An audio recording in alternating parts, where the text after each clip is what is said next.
کو غزنوی بھی کہتے ہیں، حجویری بھی کہتے ہیں۔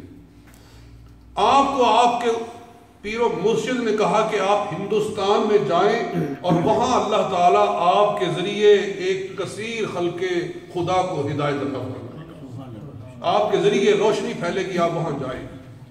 تو آپ یہاں تشریف لائے لاہور کے اندر، اور دریائے راوی کے کنارے پر آپ نے ڈیرا لگایا۔ آپ جہاں آپ کا مزار شریف ہے، یہ دریائے راوی پہلے یہاں ہوتا تھا، اور پھر یہ پھسلتا پھسلتا اب کافی دور چلا گیا ہے۔ دریا اپنے رخ بدلتے رہتے ہیں۔ اس جگہ پر دریا ہوتا تھا، اور یہ جو مسجد شاہی مسجد کو بہت اونچا بنایا گیا ہے اس لیے کہ دریا اس سے زیادہ دور نہیں تھا۔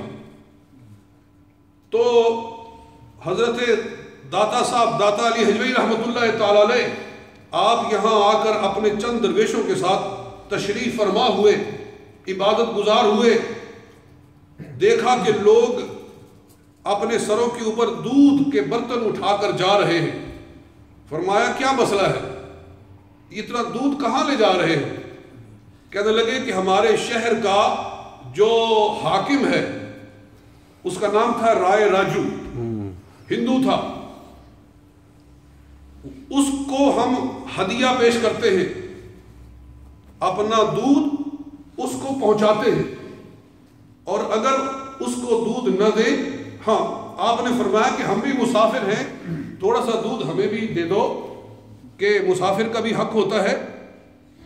وہ کہنے لگے کہ اگر ہم اس کے دودھ میں سے کچھ بھی کم کریں گے تو اس کا ایسا اثر ہے، ایسی تاثیر ہے کہ ہمارے جانوروں کے تھنوں میں خون نکلے گا۔ اور ایسا ہوتا تھا، یا چند ایک کو ہوا باقی کو وہم ہو گیا۔ جیسے ہمارے ہاں پچھلے جمعے پر بھی میں نے وہم کی گفتگو شروع کی تھی، اور وہ شروع سے چلا آ رہا ہے کہ چند ایک کو ہوا تو باقی کو وہم ہو گیا۔ تو وہ کہنے لگے کہ ہم نہیں دے سکتے، اگر ہم نے دودھ دیا آپ کو تو ہمارے جانوروں کے تھنوں سے بجائے دودھ کے خون نکلے گا۔ آپ نے فرمایا دودھ دو، انشاءاللہ دودھ تمہارا بڑھ جائے گا، تمہارے دودھ میں برکت ہو جائے گی، دودھ تم آزماؤ، مسافر کو دودھ پیش کرو، دیکھو خدا تمہارے رزق میں اور تمہارے دودھ میں کتنی برکت ڈالتا ہے۔ وہ چند ایک کو اعتبار آ گیا، انہوں نے دودھ پیش کیا، واقعتاً ان کی بھینسیں پہلے سے زیادہ دودھ دینے لگی۔ اب ہر آدمی کوشش کرتا ہے کہ میں یہاں دودھ لاؤں، تو یہاں دودھ لانے والوں کا ہجوم ہو گیا۔ تو رائے راجو کو پتا چلا کہ لوگ اتنا دودھ نہیں لا رہے جتنا پہلے لاتے تھے، یہ مسئلہ کیا ہے؟ کہنے لگے کہ کوئی بابا جی آئے ہیں، کوئی بزرگ آئے ہیں، انہوں نے فلاں جگہ پر ڈیرا لگایا ہوا ہے، ساری دنیا دودھ ادھر لے جا رہی ہے۔ وہ کہنے لگا کہ یہ کون آ گیا میرا مقابلہ کرنے والا؟ وہ جادوگر تھا، جیسے فرعون نے جادوگری کی بنیاد پر اپنی حکومت پکی کی ہوئی تھی، اسی طرح سے اس کے پاس بھی جادو تھا، اور جادو کے ذریعے لوگوں کو اس نے مسخر کیا ہوا تھا، ریس کیا ہوا تھا۔ تو وہ بڑے غصے کے ساتھ آیا، کون ہے وہ آدمی، کہاں ہے؟ دیکھا کہ اللہ کا ایک بزرگ بیٹھا ہوا ہے، سفید ریش، نورانی چہرے والے بیٹھے ہوئے ہیں۔ کہنے لگا او بابا، کس کے حکم، کس کی اجازت کے ساتھ تو یہاں بیٹھا ہے؟ فرمایا مجھے میرے پیر و مرشد نے بھیجا ہے، مجھے میرے شیخ نے بھیجا ہے۔ کہنے لگا یہاں سے چلے جاؤ۔ آپ نے فرمایا میں جانے کے لیے نہیں آیا، میری ڈیوٹی لگائی گئی ہے یہاں بیٹھنے کے لیے۔ سبحان اللہ۔ تو وہ ہوا میں اڑنے لگا، اپنی جادو کی طاقت کے ساتھ ہوا میں اڑنا شروع ہوا۔ ایسے اڑ رہا ہے ہوا میں، لوگ دیکھ رہے ہیں کہ ہمارا گورنر ہوا میں اڑ رہا ہے، لوگ خوفزدہ ہو گئے، آج کیا ہوگا؟ داتا صاحب رحمۃ اللہ تعالی نے اپنے پیروں سے لکڑی کی کھڑاویں نکالی، وہ لکڑی کی ان کی کھڑاویں تھی، جوتیاں، وہ اتاری اور اس طرح ہوا میں پھینکی، اور اس کے سر کے اوپر جا کر وہ اس طرح ایٹومیٹکلی لگنے لگی جیسے کہ ان کے اندر کرنٹ آیا ہوا ہے، جیسے کسی بجلی کے ساتھ یہ چل رہی ہے۔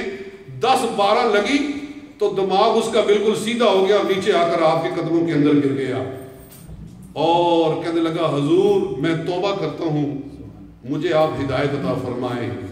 آپ نے کلمہ پڑھایا، دار اسلام میں داخل فرمایا۔ میں کبھی سوچتا ہوں کہ داتا صاحب رحمت اللہ تعالی علیہ کی کھڑاموں نے وہ کام کیا جو موسیٰ علیہ السلام کے عصا نے کیا تھا۔ موسیٰ علیہ السلام کا ایک عصا تھا اور مقابلے میں فرعون کے جتنے جادوگر تھے ان کے اتنے عصا تھے اور اتنی لاٹھیاں تھیں کہ قرآن فرماتا ہے کہ انہوں نے میدان بھر دیا۔ فَأَلْقَوْا حِبَالَهُمْ وَعِصِيَّهُمْ، انہوں نے اپنی بڑی بڑی لاٹھیاں، بڑے بڑے شاطیر اور بڑی بڑی رسیاں لا کر انہوں نے پھینکی تو ایسے لگا، اور اللہ تعالیٰ ارشاد فرماتا ہے يُخَيَّلُ إِلَيْهِ مِنْ سِحْرِهِمْ أَنَّهَا تَسْعَىٰ، 9واں سپارہ، کہ سارا میدان سانپوں سے بھر گیا ہے اور بڑے بڑے اژدہا پھر رہے ہیں۔ ایسا جادو کیا کہ لوگ سخت خوفزدہ ہو گئے کہ یہ کیا ہو رہا ہے۔